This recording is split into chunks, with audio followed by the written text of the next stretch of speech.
This episode, it happened to me. Stories from the field. Folks, I don't need to say anything more than that right there. It happened to me. Welcome to the Handyman Pros radio show. Home improvement and maintenance tips from the pros. It happened to me. Stories from the field. To help me explain, I'm here with my oh my God, it happened to me co-host, Mr. John. John, we're going to share some stories about things that have happened to us. Yeah, everybody likes a little bit of a story time. Sadly, it's a teaching moment, and Larry, I'm going to do a couple of things after this that I had planned anyways, because I don't want this to happen to me, which I'll explain what I'm going to do. Yeah.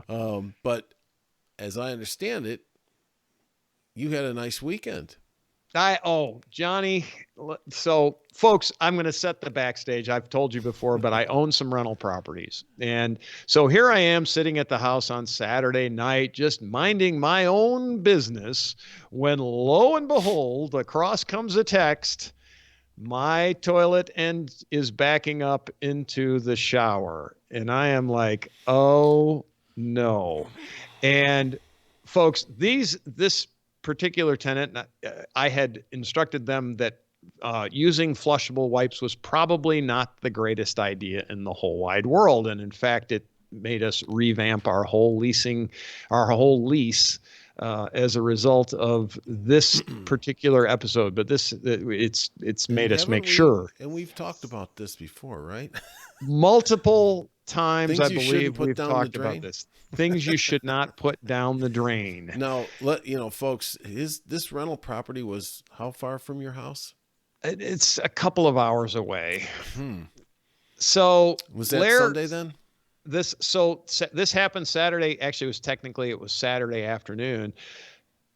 Yeah, it was Saturday afternoon about, 5 o'clock or so. So Lair understands that he's not going to be able to rent a piece of equipment on Sunday morning to go punch out this drain. So Lair runs down to the local Home Depot rental store and rents the 75-foot half-inch snake to go figure out that I'm going to be pulling out lots and lots of flushable wipes out of this sewer line. Folks, this is a sewer line. This is not septic. This is a sewer line.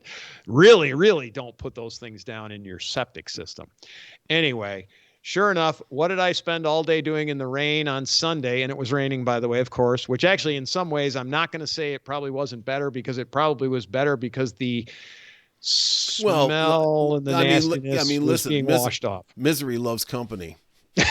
Misery. So, embrace the suck, huh?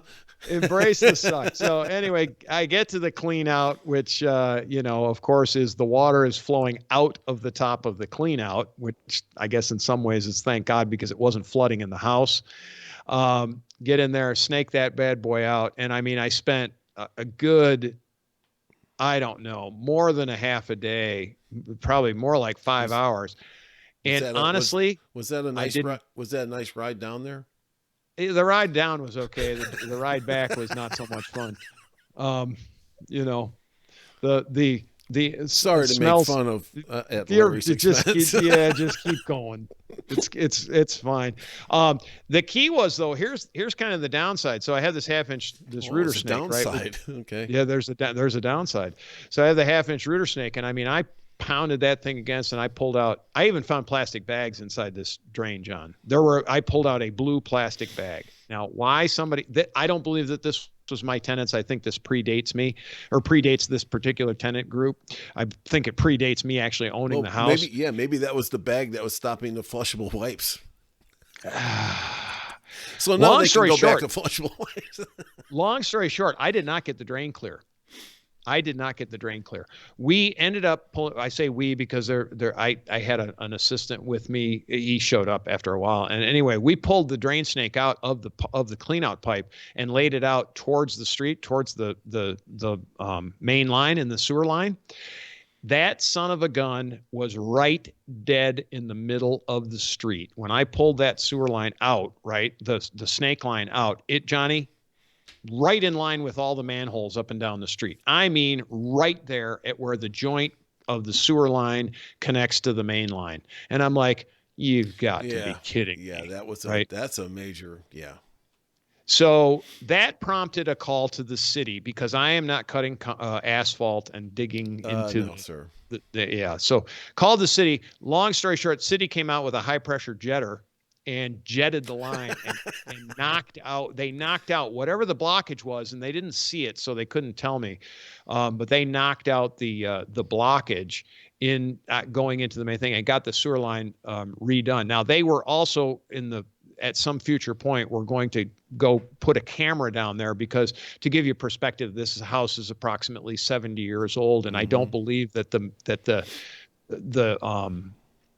up and down the street, to give the backstory, up and down the street, there were all these cutouts where it looks like they had actually dug down and reattached the sewer lines to the main lines, because every other house but mine had these cutouts. And I think after 70 years, something happened in the main line to block it. Yeah.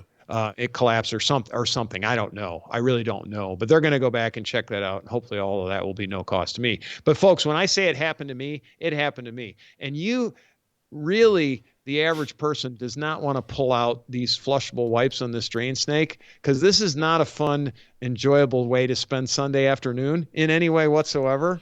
And they do not dissolve. They are nasty.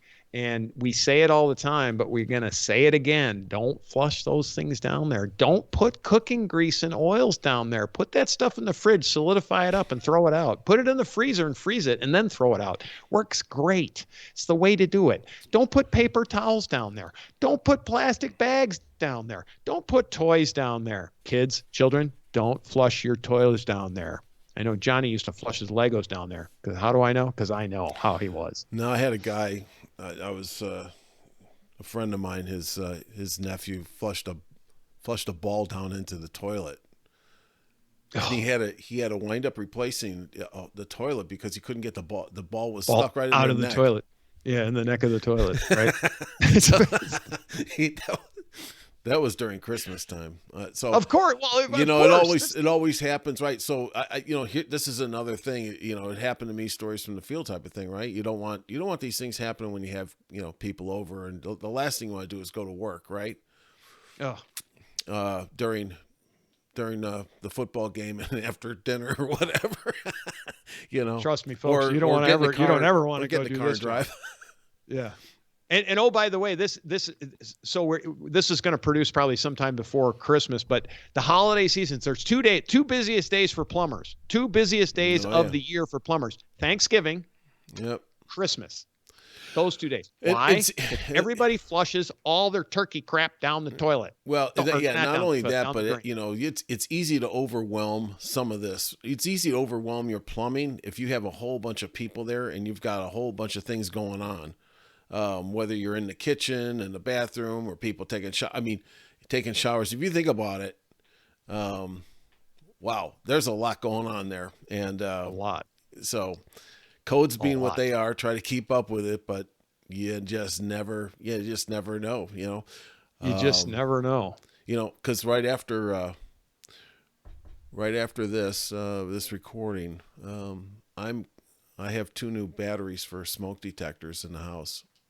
And it's almost Christmas, and I've got some people here, and I don't want to wake up at 2 a.m. with the chirping going on. Oh, you do too. That's the last thing I want, So I don't want to meet everybody in the middle of the hallway at 2 a.m. Johnny, go back to bed. This is you. You'll still be awake. Go back to bed.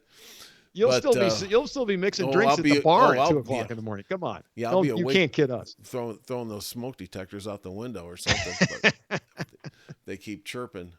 But so that's I'm going to take my own advice on that, and that was some of the advice that we gave in a show, I guess, a couple of weeks ago. The last show was spurred by a client of mine who actually put flushable wipes down the thing, and then flooded out his bathroom and had to have his floor replaced in this bathroom. His hardwood floor had to be replaced, which was a job I did. So that's another story from the field, right? It's something you have to be very careful of, folks. If you have a toilet on hardwood floors and things like that, it's to always be looking. A lot of times if you caulk around that whole thing and it's you won't ever be able to see it. So they don't really recommend you caulk fully around a toilet on a hardwood floor because of that. You got to know if there's water under there, and by the time you find out that it's been leaking all this time, you could be in some serious issues. You can have issues. Yes. And speaking of smoke detectors, I was over at my neighbor's house one time, and they had a whole bunch of people over there, and he looked up, and I looked up, and because there's a drop of water coming out of his smoke detector, and I said, I'm like, hey dude, what's with that? And so he unscrewed the smoke detector, and water started to pour out of that thing. And what happened is the bathroom right above the smoke detector was a shower tub, and the diverter in that shower tub was not closing all the way, and it was spraying water back towards the wall. So when you take a shower, you pull the diverter up on the faucet, right? And it was not sealing well. It was spraying back and got behind that into the plumbing and behind the tile, behind the wall. Because I looked at everything was all caulked up and everything, but it found its way back there. So for a $3 part, I fixed that, and that was it. And recaulked some of it. Wow. That was the kid's bathroom up there. And so he never knew, really what was going on, right? So, anyways, it's kind of like stories from the field. Don't let this happen to you. Yeah, don't let this happen to you. And that was during I think it was a holiday party over there. So these are the kind of things. It seems like it always happens, Hell, it's Murphy's Law. It'll happen exactly at the worst time possible. That's always. Right. Always, right? It never happens conveniently. So let me just add this. Now that we're talking about this, last year, we had that Black Swan event where it got really cold here in Atlanta, and everybody's popping pipes and everything. And actually, I did too. It broke behind the shutoff valve in the wall for the spigot. Yep. So that was not good. I did able to cobble together a fix, or I'd have to turn the water off, and that was on Christmas. That was Christmas Eve. So sure was. If you can, folks, here's a tip for you. Go out and go and look at your plumbing and go buy shark bite just end caps in case something like that happens. So in an emergency, you can just cut the pipe and cap it so that you can keep going. Yeah, that's a good tip, John. I mean, that you're going to spend I don't know, not $15 maybe or but so. Keep it as a kit, different size, 3/4, 1/2 inch. It doesn't, make sure that if you bust a copper pipe, you bust a PEX, you bust whatever, that they fit on almost all of them. So exactly, and you can just stop, because you know what, if I didn't figure this out and be able to have 2 hose clamps, and I cut a piece of PVC in half and clamshelled it, I would have to turn the water off, and there was people in this house staying over. And what's open on Christmas? Nothing. That would be nothing. So that's a tip. I think you guys should invest $15 into a couple of things like that. Yeah, we did 2 shows. That was called the Cyclone Bomb, and so I think we published those in December. Was it December of 2023, or was it January? Yeah. Doesn't matter. No, it was. But it's right at the end of the year, 2022. Mm-hmm. Yeah, Christmas. That was really something, and the whole country got hit by that cold weather. But we here in Atlanta got hit pretty hard. I mean, it was single digits, which is extremely rare here, and blah blah blah. So So anyway, so these are stories from the field. It happened to us. I mean, I got So.